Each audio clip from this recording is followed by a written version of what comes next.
हरिओम. योगदास श्री जयगणेश जोशी यांनी निरूपण केलेले निर्वाण उपनिषद मंत्र क्रमांक 78 इति स्मृतेः. अशा प्रकारे स्मृती विलीन होते.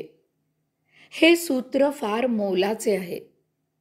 भौतिक भोगापवर्गतेपासून सुटका कशी सहजच होते यावर प्रकाश टाकणारे आहे. योगी आत्मेच्छेने वर्तन करू लागला की त्याचे वागणे, उठणे, बसणे, विचार करणे इत्यादी सर्व काही आत्म्यासाठी होऊ लागते. त्याचा सारा खटाटोप, त्याची सारी धडपड, त्याची सारी मेहनत आत्मप्राप्ती कशी होईल यासाठी सुरू होते. आत्मप्राप्ती हाच त्याला ध्यास असतो. आत्मप्राप्ती हाच त्याला ध्यास असतो, ध्यास लागतो. परीक्षा असली की विद्यार्थ्याला अभ्यासाशिवाय इतर विषय सुचत नाहीत. त्याला जेवा खायचेही भान नसते. याचप्रमाणे निर्वाण योग्याला आयुष्यभर आत्म्याशिवाय इतर विषय व्यर्ज होतात. स्वाभाविकच त्याला देहादी इंद्रियांचे भान राहत नाही. हे भान इतके लोप पावते की यथा कालावधी गतस्मृतींची आठवणही होत नाही.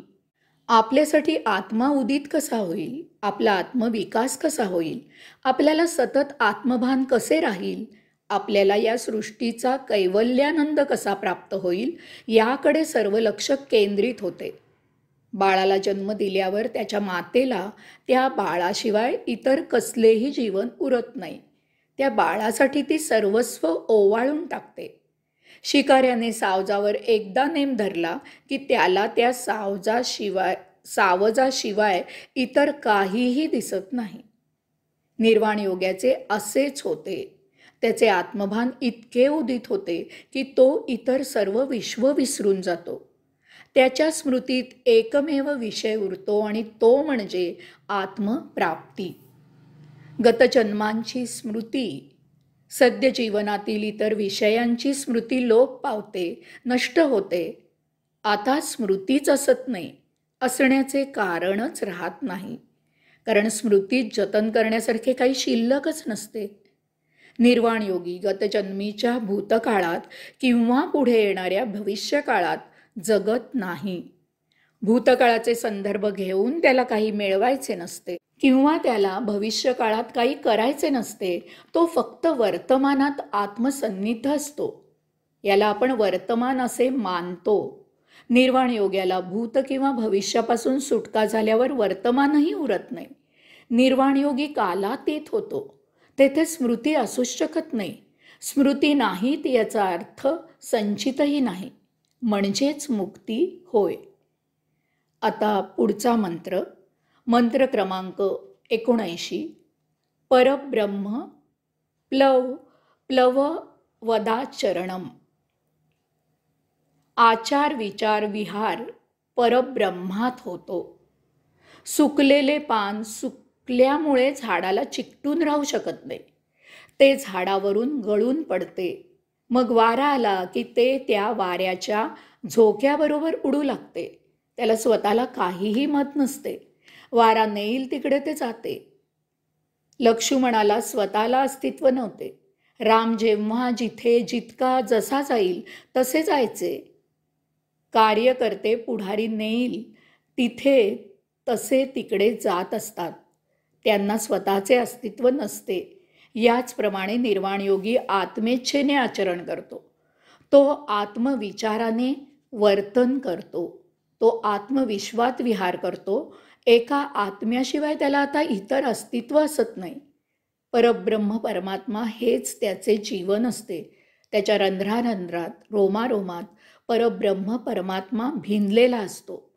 उसाचे कांडे कोठूनही चावावे ते गोडच असते. निर्वाण योग्याला कुठूनही ऐकावे तेथे परब्रह्म परमात्माच ऐकायला येतो.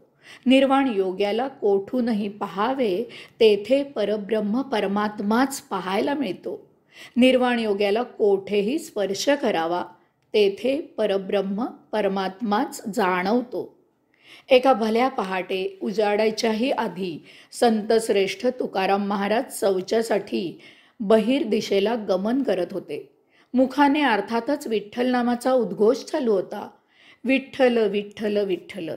त्यावेळी तिकडून एक तथाकथित महाविद्वान चालले होते.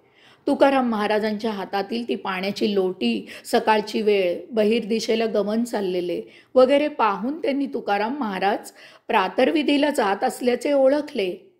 त्याही वेळी तुकाराम महाराजांच्या मुखाने विठ्ठल विठ्ठल विठ्ठल असा विठ्ठल नामाचा उद्घोष चालू होता. हे पाहून ते चांगलेच क्रोधिष्ठ झाले. ते तुकाराम महाराजांना जरा चढ्या आवाजात आणि अति कुचकट स्वरात म्हणाले की, तुकाराम महाराज, तुम्ही प्रातर्विधीसाठी जात आहात आणि अशा वेळीही पांडुरंगाचे पवित्र नाम घेऊन तुम्ही तुमची जिव्हा तर विटाळतच आहात, शिवाय विठ्ठलाचे नावही अशुद्ध करत आहात.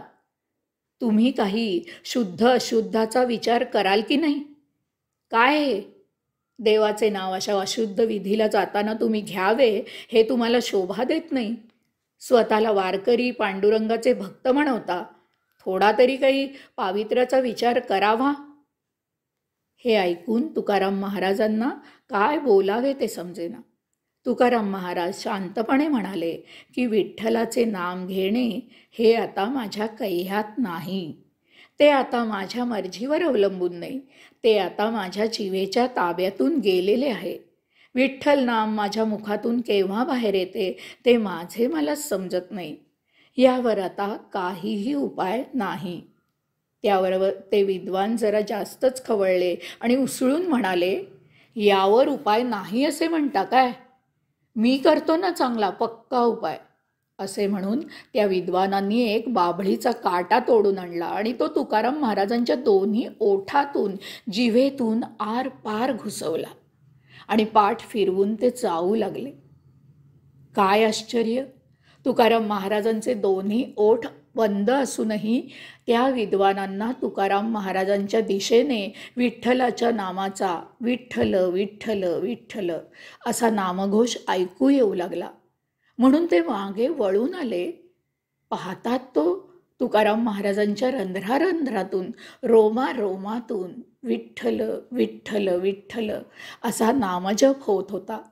त्या विद्वानांना स्वतःचीच लाज वाटली. त्यांनी तुकाराम महाराजांचे पाय धरले, त्यांची क्षमा मागितली. हरिओम.